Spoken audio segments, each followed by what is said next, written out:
Hi, guys. So, breaking generational curses is not easy. And I wanted to share my story with you guys because God just basically gave me like a revelation about my story.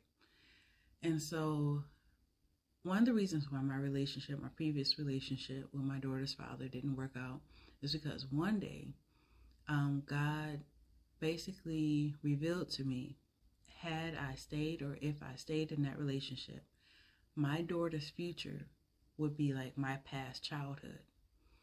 And so I made a decision that I didn't want to be there anymore. And that was like one of the hardest things that I had to do. But as God was revealing to me today, was that around the time that my daughter turned 2 years old, her father ended up, I already spoke about this before, but he was in another relationship and he ended up moving down south with his new relationship.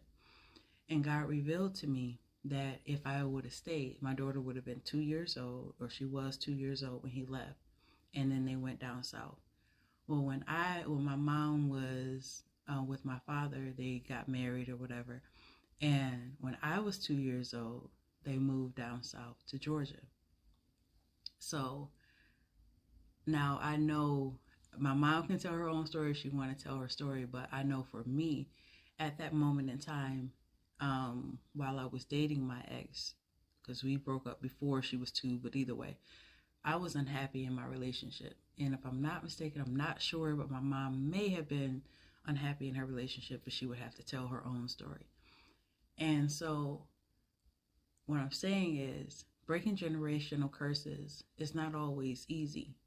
Sometimes you want things to work out, or you want it to be in that relationship, or you want your family to be whole, or you want something. But in order to break a generational curse, you may have to do something that you don't really want to do. I didn't want to break up, you know what I mean? At the end of the day, I wanted my daughter, my lifelong dream, it was to have a family ever since I was a child. I spoke about this before. And so at the end of the day, I'm feeling like this is my moment. But in all actuality, it wasn't my moment because he wasn't the person that God intended for me to be with. It was the hardest thing that I had to do in my life. Like, this is my chance. Like, dude, we didn't spend all these years, like over a decade together.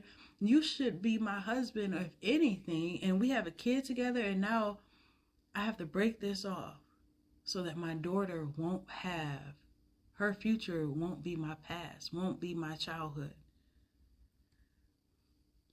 Breaking generational curses is not easy, but it's necessary. And a lot of times I realize now the narrative is like, people say certain things about single mothers and all this other stuff. For me, it wasn't my choice to sit up there and be a single mom. You know what I mean? Like, that wasn't my choice. I wanted to be married to this person. It just didn't work out. And in order to save my daughter's future, I had to break that off. And unfortunately, or fortunately, however you want to look at it, I became a single mother. But at the end of the day, I wouldn't take it back because my daughter deserves a great future. She deserves to be happy. She deserves to be able to dance and live free and not have people controlling her every move.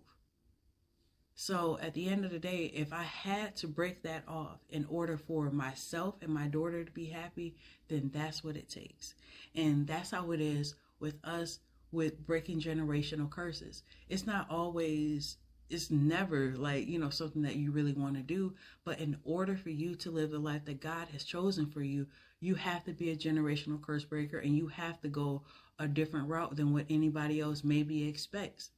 So I would give the encouragement to anyone, for whatever sake, whether it's your child's, whether it's your life or whatever, don't feel bad if you have to walk away from something that you once wanted or you always wanted. Because you have to realize if you're walking away from it, God has better. And I can say this because, I'm transparent. Like last night, my daughter was sitting up there and she was like, Mommy and Daddy. I'm like, hey, no, you do have a dad, but, God will send another one. I don't know. You know what I mean? But at the end of the day, I had to let her know as much as I could tell her because, you know, you guys know my daughter's situation. Like, hey, you have a dad, but mommy and daddy are not together. And sometimes it does hurt having that conversation, but it is necessary.